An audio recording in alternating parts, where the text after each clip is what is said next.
La riqueza no es solo dinero, es una biblioteca bien dotada. Es el tiempo que tu padre invirtió en enseñarte matemáticas. Es la calma de saber que el fracaso no te destruirá. ¿Y si el precio de la igualdad perfecta fuera desmantelar todo eso? El sistema no cobró un impuesto a la fortuna, cobró un impuesto a la paternidad. ¿Estás dispuesto a sacrificar la trascendencia y el esfuerzo familiar a largo plazo por una justicia social absoluta, donde cada vida comienza desde el reinicio gen 0?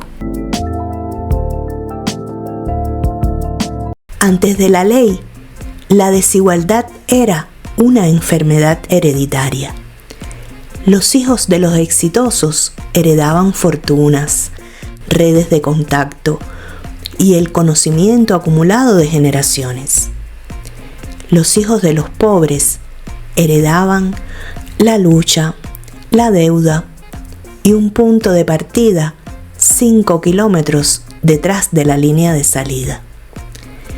La sociedad se había fosilizado, con las oportunidades predeterminadas por el nacimiento.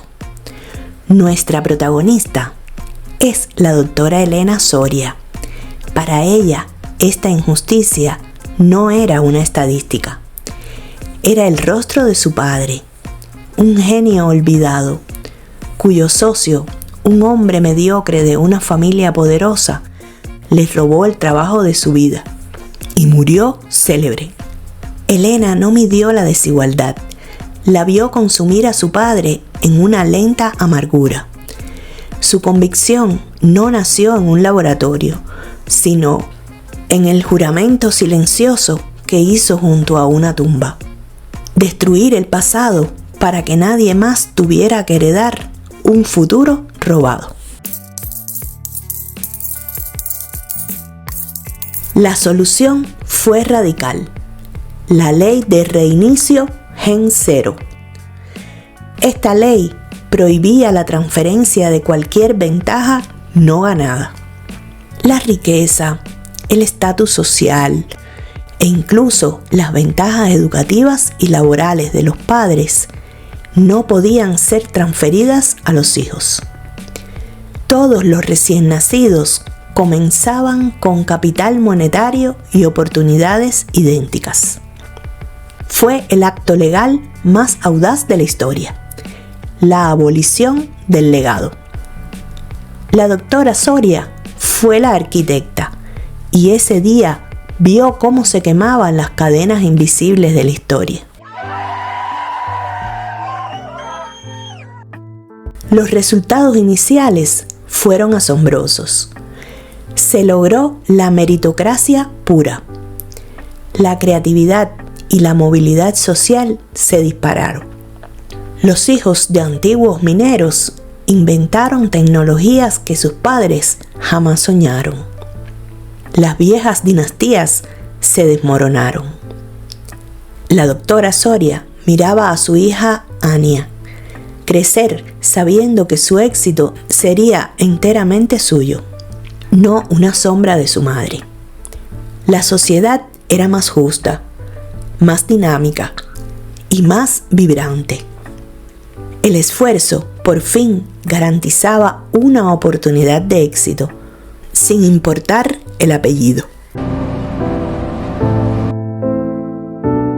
La ley destruyó la motivación a largo plazo y el vínculo familiar.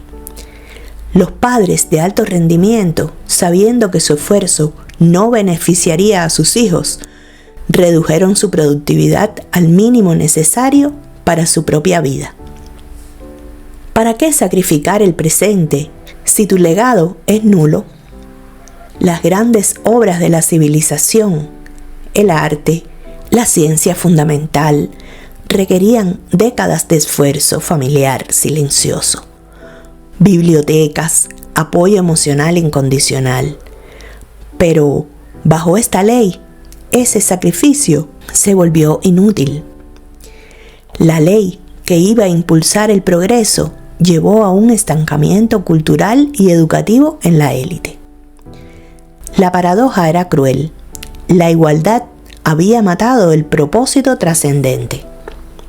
La doctora Soria entró a la oficina de su esposo, un genio en física teórica. Él estaba jugando a un videojuego simple. Cuando ella le preguntó por su gran investigación sobre energía de fusión, él se encogió de hombros. ¿Para qué, Eliana? Mi trabajo muere conmigo y el de Anya morirá con ella. La doctora Soria se dio cuenta.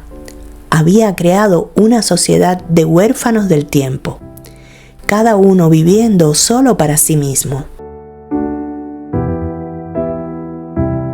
Una noche, la doctora Soria entró sola a la oficina del consejo. No había debate, no había cámaras, solo un bolígrafo y el peso de 2 futuros imposibles.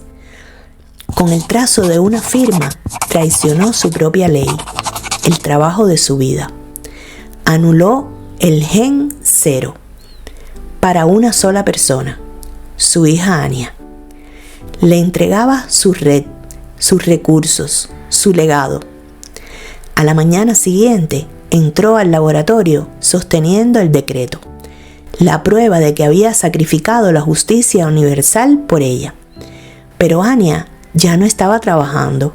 Estaba de pie, con una mochila al hombro y una sonrisa libre. Una sonrisa que la doctora nunca le había visto. Anoche tomé una decisión, dijo Anya. Esta ambición no es mía, es tuya. Y tu ley me enseñó que no tengo por qué cargarla. La doctora miró el papel en su mano, la escritura de su propia herejía. Había destruido su alma para darle un legado a su hija.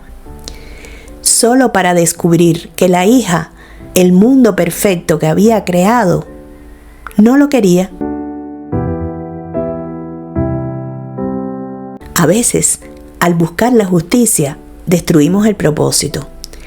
La igualdad es un ideal noble, pero si eliminamos el derecho a la trascendencia, ¿qué valor le queda al esfuerzo extraordinario? Nos obliga a preguntarnos si la motivación humana siempre debe ser egoísta para ser efectiva. ¿Y tú, al final de la historia, qué sentiste?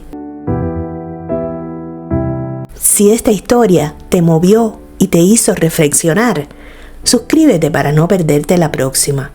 Tu respuesta es la parte más valiosa de este podcast. Nos encantaría leer qué sentiste en los comentarios. Soy Luisa y te espero el próximo domingo.